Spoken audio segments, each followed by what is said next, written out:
Hey guys, welcome to our fifth podcast. I'm the Rhino. This is my co-host Victor, who's the Bat. I'm the And bat. Yeah.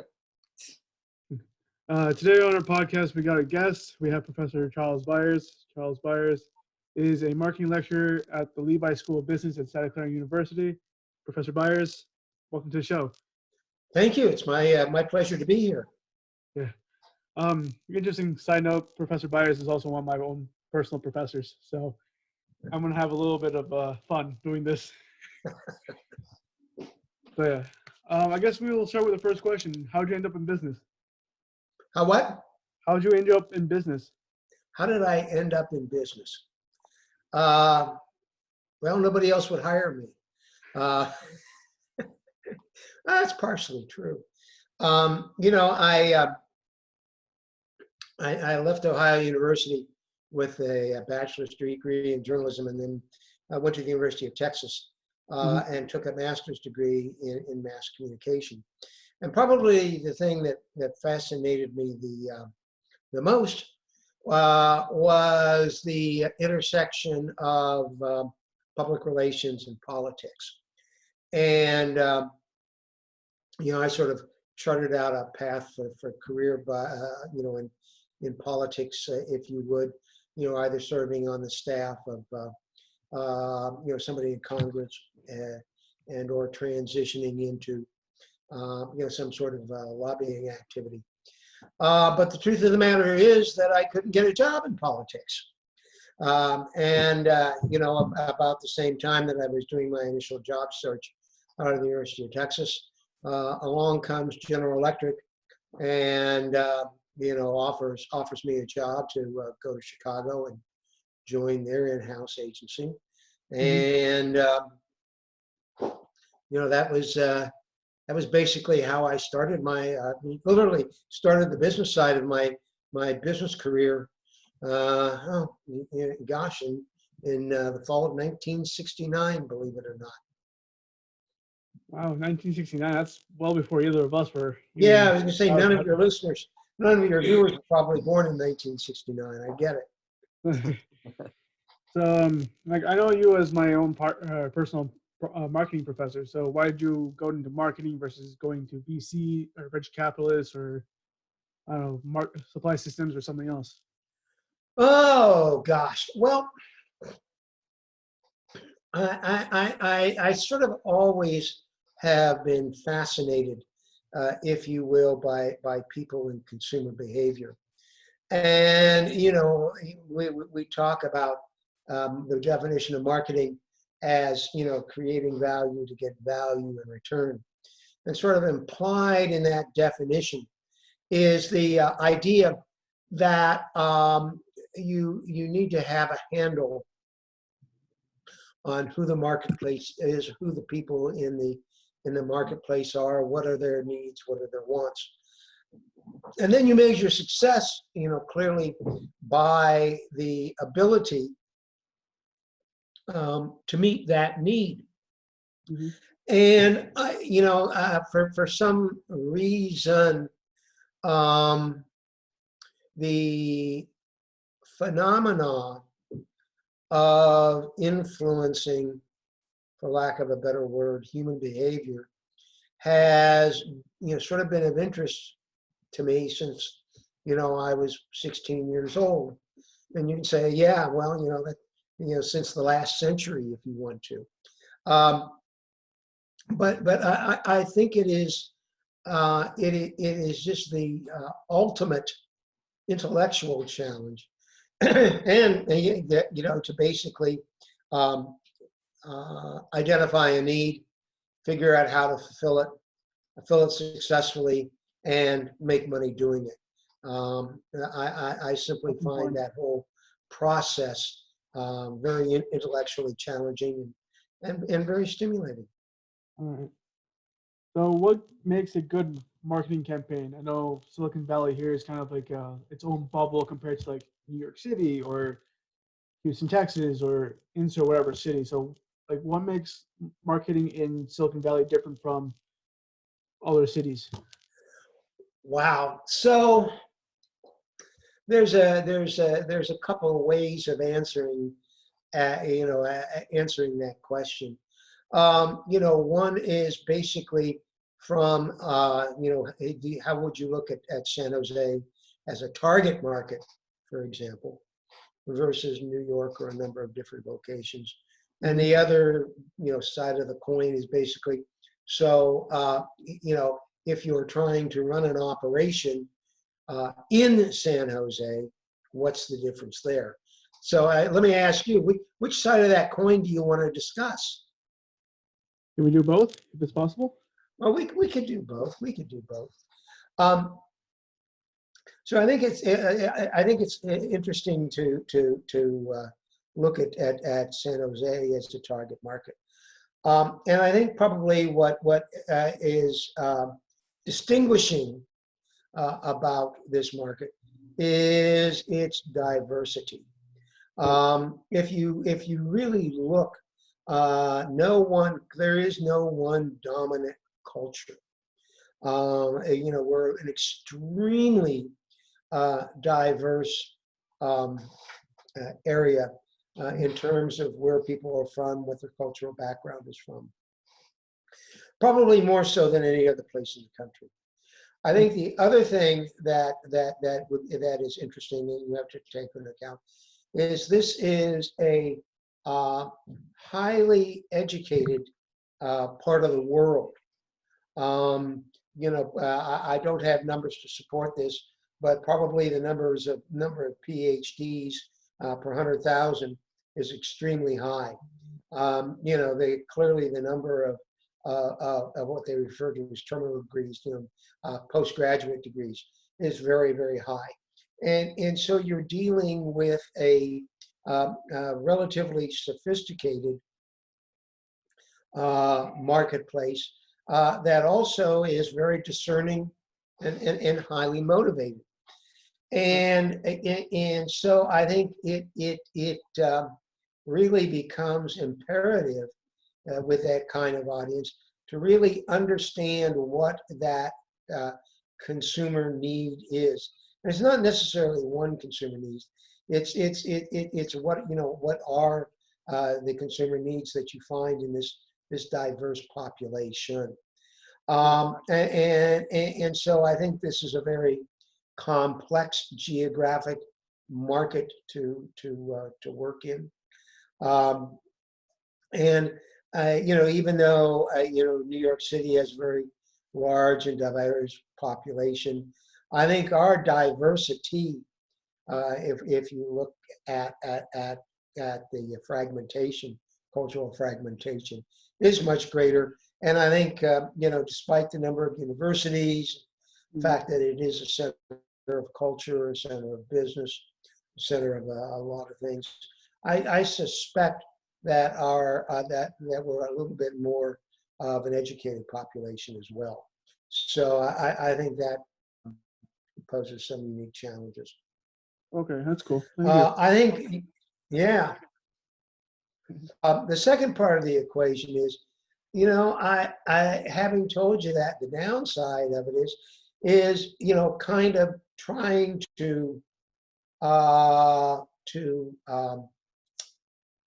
implement state-of-the-art marketing practices for companies here in Silicon Valley are extremely tough. Right. I'll go out on the limb and tell you that I think that the quality of marketing here in Silicon Valley is the worst of any in the world. Yeah, you mentioned and that. I'll tell you what. I'll tell you why I say that. It's because our companies are so product focused. The first thing when you talk to any entrepreneur, what he do is he wants to tell you all about his product and why his product is good. Well, you immediately missed the point. Nobody cares. What people care about is what problem are you going to solve for them. And I think this and the difficulty is because they are, for the most part, very bright people. Okay, they're exceedingly bright people. They have a great deal of confidence in their ability to know all the answers. And the truth of the matter is that, in marketing, um, as uh, deep a subject as nuclear physics. Now, engineers aren't going to agree with that, but on the other hand, it is. And they go, oh well, anybody can do marketing. All we'll do is run around Valley and put up a hot air balloon, and people will love us. Well, first of all, that's not even marketing to begin with. Okay, so the difficulty is that there is an absolute there's very little knowledge of what marketing is and how it can literally add to the corporate assets of any size company. And there is sort of a predilection to focus on the product rather than focus on consumer products. So it's a very, very tough place in which to try and institute best practices. Intelligence sort of works against you. Yeah, I guess here, like I said before, Silicon Valley is pretty unique place compared to the rest of the country. In your background, it says that you worked in many companies like Business Practitioner, Taiwan Semiconductors, Aerosol Corporation, that are all located here in the Bay Area, as well as Oregon and Taiwan. So I got two questions here. Number one is, which one was your favorite place that you work at? And number two, which one brought the most experience for you? Wow.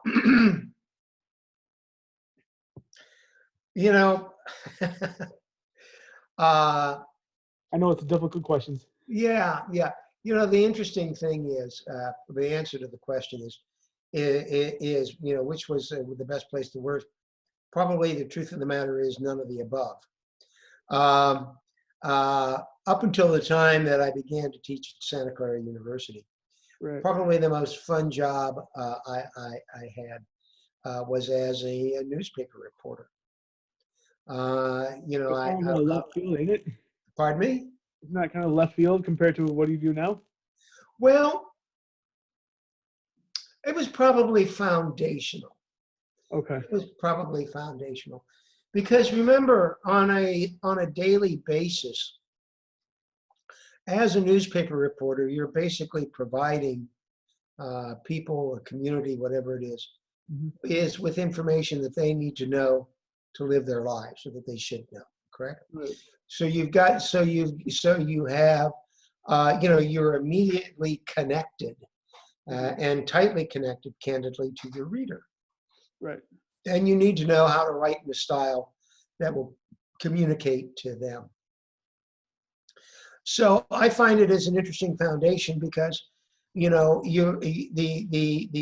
good editors are focused on a balance of what's happening out there and what does my reader really need to know that I can bring to them to make their life more informed, and make it more informed, perhaps providing a better quality of life from a number of decision-making processes.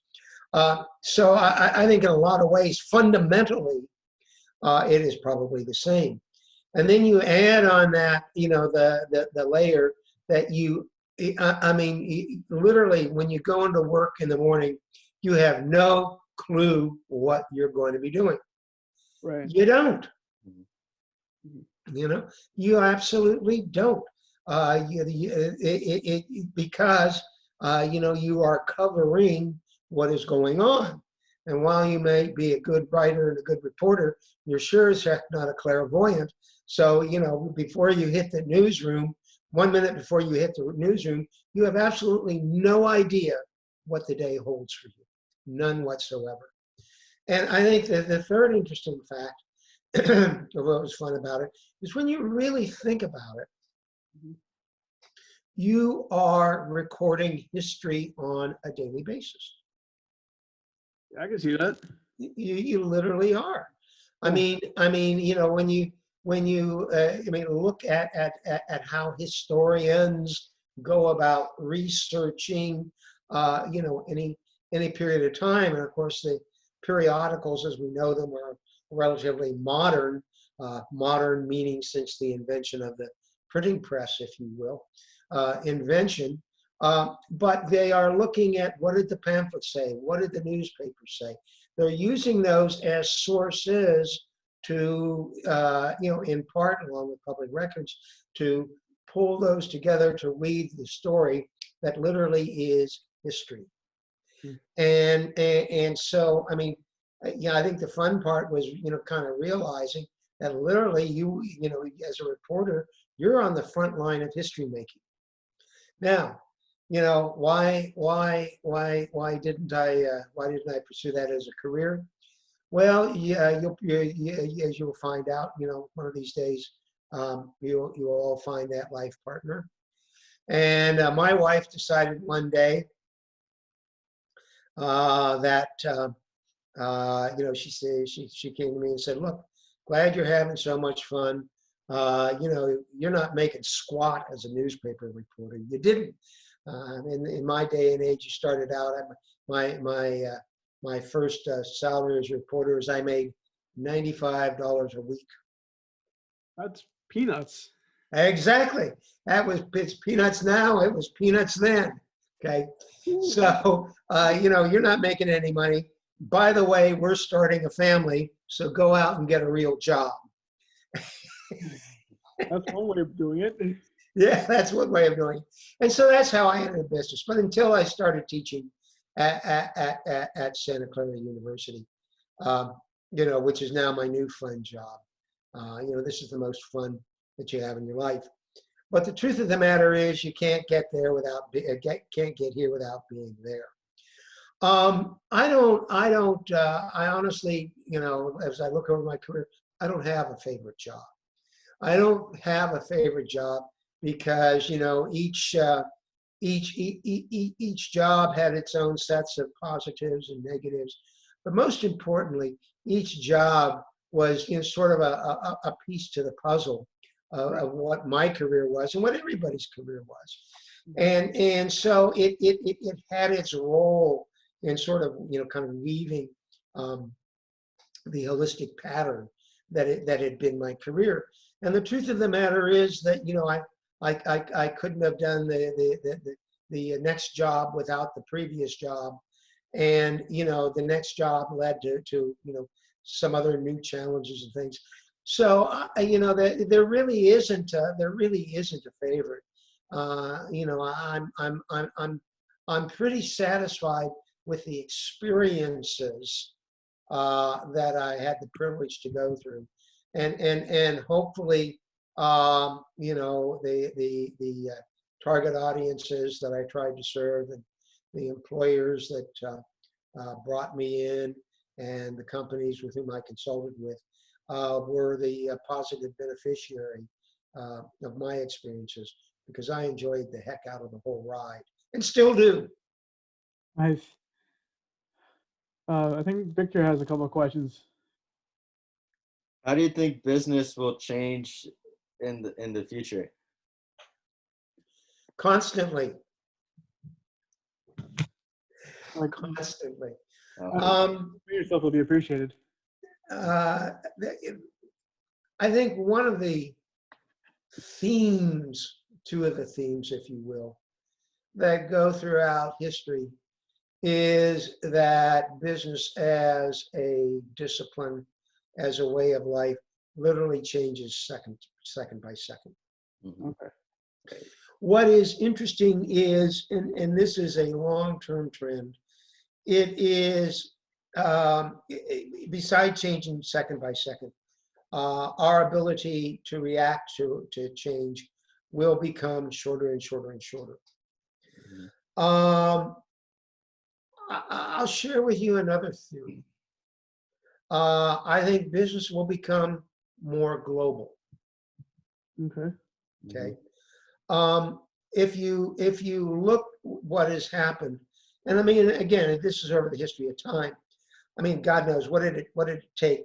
3 weeks to get from San Francisco to China by boat. Okay. And now, I know the younger audience isn't as amazed with this as I am. You know, last night I've got a very, very good friend, who I'm doing some consulting with, and he's the a global vice president of marketing at a semiconductor company that's headquartered in Taipei, Taiwan. Right. And I'm sitting there at night texting back and forth with him. And you know, it was more social than it was business. But think about this: for all intent and purposes, he could have been next door. He could have been in the next room. Okay, markets are global markets. The industry that I played in, the semiconductor industry, is a global market. Right. And I think, you know, there's no reason why we should be bound by geography as a business practice. Mm-hmm. Here's the other thing I think business has a future role to play. I think that business will be the biggest force for world peace that there is. I'm going to question you on that, Professor. Why do you think it's Okay. going to be world peace instead of being the last survivor in a sense? Because you're not going to go to war with somebody who's going to put money in your pocket. Okay, I see that now. Okay. Right. You know, it really, I mean, when you look at your trade partners and you know, you recognize what the enterprise gains by doing business in China, you know, which is sort of a hairy situation right now, Yeah. or, you know, in Europe or in the UK. If you look where trade relations are most immature, they correlate with those portions of the current world where conflict is most violent. Okay. Yeah. I guess, would you agree that that's how kind of what happened after 9/11 in Afghanistan and Iraq? Well, yeah. I mean, I think that's where trade is not really as well developed Right. as it is with. I mean, even going back to my generation, you know, the conflict that my generation was involved in was the Vietnam War. Right. Well, Vietnam is still a communist nation, and yet it's one of our more valued trading partners, That's right. right? Yeah. And you know, nobody would, you know, nobody, literally no. Well, I'm sure there are some people. I got to be careful not to say nobody, but you know, hardly anybody would advocate going to war against Vietnam. Right. And I think that's probably true on either side. Why? Because why the heck do you want to attack somebody who's helping put money in your pocket? Right. So that's my thesis on why business is going to. I mean, you know, it plays right to the selfishness of business. You know, why do you want to hurt somebody who's putting money in your pocket? Right. It's kind of a let's play Russian roulette kind of situation. Well, it could be that might that's not that might be somewhat of the strategy, but the theory is, you know, I'm gonna spend my time making friends. Those friends put money in my pocket.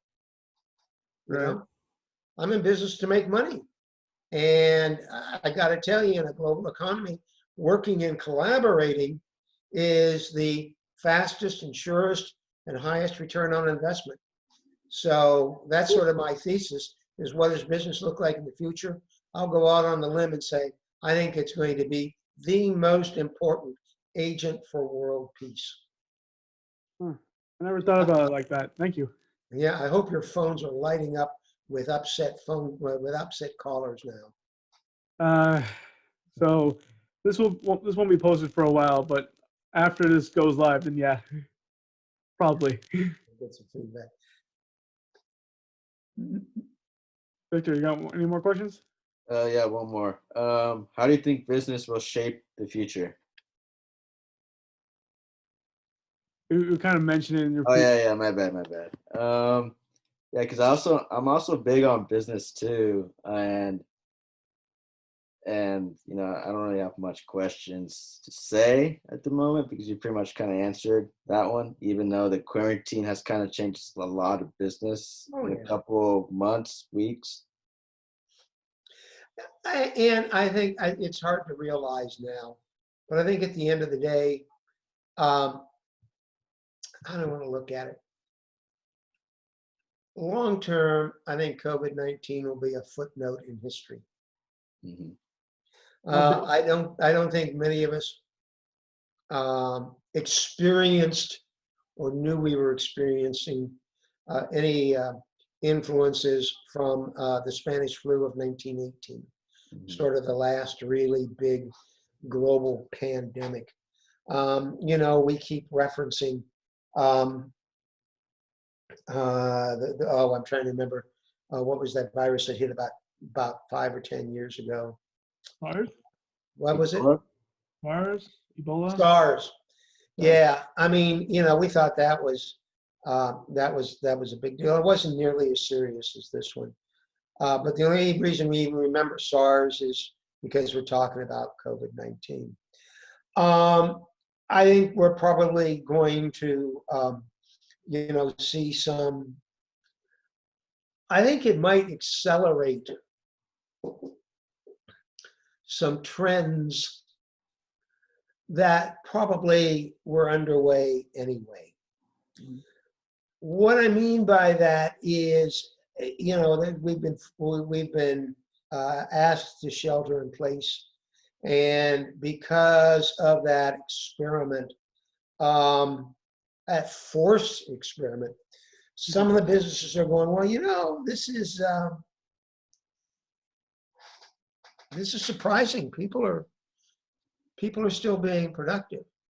And I think that might kind of transform the overhead costs that business undertakes as part of its cost structure. On the other hand, we're seeing the power of people collaborating in a small group face to face, and that the ability to read body language and the ability to read expressions really translate into more quality ideas. So we're understanding the power and the role, if you will, of the physical workspace as well. But I think these are trends that were in place and they are being accelerated. I think in the education business, and I think, when you're at a university, you are in the business of selling knowledge. At the end of the day, students show up, hope to get something. We pay people like me to hope to give something. But I think because we were forced into roles that we didn't anticipate. I think we're going to see a power of what is known as hybrid education, part online, part recorded. That is more effective from a learning perspective, Right. as demonstrated by how people, as measured by how people demonstrate what they've learned through a number of different ways, as well as maybe cost effective in terms of the ability to deliver a superior education experience, through another mode. So, long term, this is going to be a footnote in history. We've been talking about a recession taking place. We didn't expect it to fall off the end of the earth like the world was flat. But I think we will recover from that. It might take us to 22 to 24 months to 36 months. In the history of the world, that's pretty short. But at the end, I have this strange gut feeling that we're going to see more good things and more innovation and more innovative ways about thinking about things coming out of COVID-19 than bad things. Okay, that's cool. So I'm guessing from this discussion, you seem to be pro-capitalism than anything else. Yeah, I definitely am. You know, I I don't think, yeah, this is going to sound strange. I don't think there's enough capitalism. And I mean that in the true sense of the word. I mean that in the true sense of the word. You know, all the, I think the reason we have regulation is because we have people who abuse capitalism. Right, like Ben Bernanke and Yeah. yeah. I mean, we have people who abuse capitalism. When I say I think we need to have more capitalism, I mean we need more people who understand the benefits of capitalism and how it benefits more people under best practices. Okay. Okay, sort of a different way of looking at it. You know, and it sort of reflects you know, the independent spirit, if you will, and you can see, you know, some of that emerging. We've been in a unnecessarily enforced period of movement. Right. The government has said, stay home, with good reason. You know, and people are going, well, that's a good idea. People are getting sick. Maybe if I do this. But now we're seeing people getting itchy and getting anxious and wanting to go out there and build contributions and want to be free to make their own contributions. Right. And so we're seeing, I think, that capitalism at its best aligns with sort of the basic nature of people to contribute. Mhm. Okay. Now, the difficulty is that there probably is as much or more abuse of capitalism as there is practice of capitalism, which, you know, of course, when you run into those situations, this is where you begin to see the emergence of regulation. Right. That's cool. I don't have any more questions. Victor, do you have any more questions? I don't think so. Well, Professor Byers, much appreciated to you for coming on the show. Any last words you want to say to the audience? Stay safe, be healthy, make money. True that. That's a good last few words, Professor. Next week we're gonna might have a guest next week, but as always, have a good one. See you next video. Peace.